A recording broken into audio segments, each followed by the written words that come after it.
Պարոն Մեխակյան, այսօր հոկտեմբերի 27-ն է, շատ ցավալի օր Հայաստանի Հանրապետության համար, բայց տեսնում ենք, որ դա տեղի ունեցել Ռոբերտ Քոչյանի իշխանավարման տարում, բայց տեսնում ենք, որ նրան աջակցող ուժերը, նրա թիմակիցները խոսում են արդարությունից, ժողովրդավարությունից, ձեզ են քննադատում ամեն ինչում, կխնդրեմ այս մասով ձեր կարծիքը։ Հոկտեմբերի 27-ը մեր նորանկախ պատմության երևի թե ամենաամոթալի էջերից մեկն է,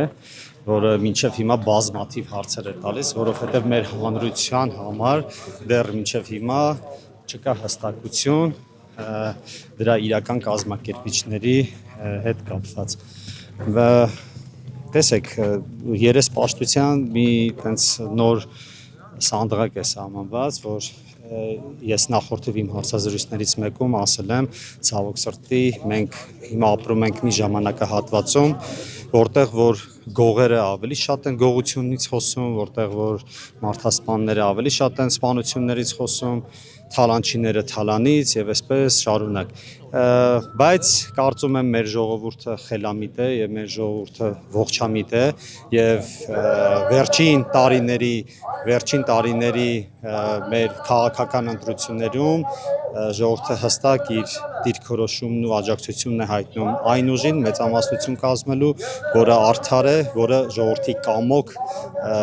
եկել է իշխանության եւ ժողովրդի կամոք էլ կգնա իշխանությունից։ Ինչ պետք է անել, որպեսզի չկրկնվի հոկտեմբերի 27-ը։ Նախ մենք պետք է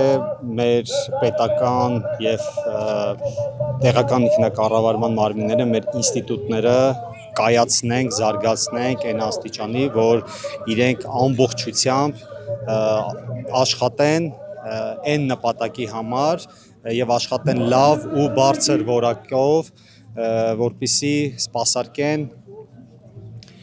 մեր բնակիչներին, տեղական ինքնակառավարման մարմինները իրենց կողմից եւ քաղաքականություն մշակող մարմինները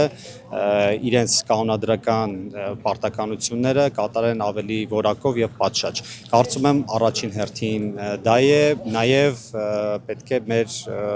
պատկան մարմինները ավելի լայն թափով զարգացնենք նրանց կարողությունները այս տեխնոլոգիական դարում հատկապես գիտենք, որ հանցագործությունների տեսակներն էլ են փոխվել։ Նայեք, այս պահին կան կալանավորված ընդդիմադիր ուժերի ներկայացուցիչներ, այդ թվում հոգևորականներ, որոնց մեղադրանքի էր առաջադրվել տերորի կոչ անելու, գյուլելու, ավտոբուսներ վառելու եւ այլնի համար, մինչդեռ նրանք դա համարում են քաղաքական հալածանք։ Խնդրեմ նաեւ այս մասով։ Դե բնական է իրենց բոլոր զեղծարարություններն ու ապօրինությունները պետք է քողարկեն մի անվան տակ, որը կոչվում է քաղաքական հետապնդում, բայց քաղաքական հետապնդումը մենք տեսել ենք դա ինչ է, ես այդ ժամանակ ուսանող եմ եղել, նույնիսկ դպրոցական եմ եղել, բայց շատ լավ հիշում եմ քաղաքական սպանությունները, հիշում եմ պետական պաշտոնյաների սպանությունները, շքամուտքերի մոտ, չգիտեմ, անհայտ հանգամանքներում ինքնասպանությունները, ես չգիտեմ, ուղղակի խոսքեր չկան, ժողովուրդը, բայց հստակ գնահատականը տալիս է, որովհետև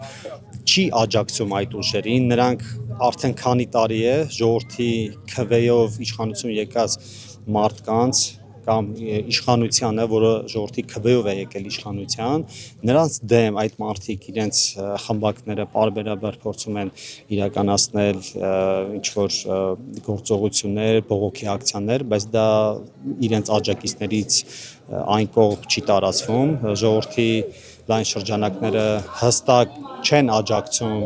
այդ միջոցառումներին, որով որ մենք փաստում ենք, որ ժողովուրդը շատ իմաստուն է եւ տեսնում է իրական արժեքները եւ մենք ժողովրդի օգնությամբ այո կառուցելու ենք այն երկիրը, այն համայնքները, որովհետեւ իմ կարծիքով երկիրը սկսվում է համայնքից, փողոցից։ Մենք կառուցելու ենք մեր երկիրը, մեր համայնքները այնպես, ինչպես որ ժողովուրդն է կամենում։ Ինչպես նկատում ենք, ոչ միայն համայնքային հարցեր են բարձրացնում, այլ նաեւ քաղաքական հարցեր են ձեզ տալիս։ Ամենաշատ մտահոգող հարցը որն է նրանց։ Ժողովուրդը ուղղակի ուզում է sense կտրուկ արդարադատություն լինի, ինչը հասկանալի է, ճիշտ ասած մենք էլ ենք ուզում, բայց քանի որ մեր իշխանությունը ընտրել է բացառապես օրենքի ճանապարհը, մենք գնալու ենք օրենքի ճանապարհով։ Դա շատ դժվար ճանապարհ է, բայց մեր կամքը անկոտրում է եւ մենք գնալու ենք այդ ճանապարհով եւ արդարադատությունը եւ արդարությունը անպայման լինելու է։ Շնորհակալություն։ Շնորհակալություն։ Չմոռանաք հավանել տեսանյութը եւ բաժանորդագրվել Civic AM-ի YouTube-յան էջին։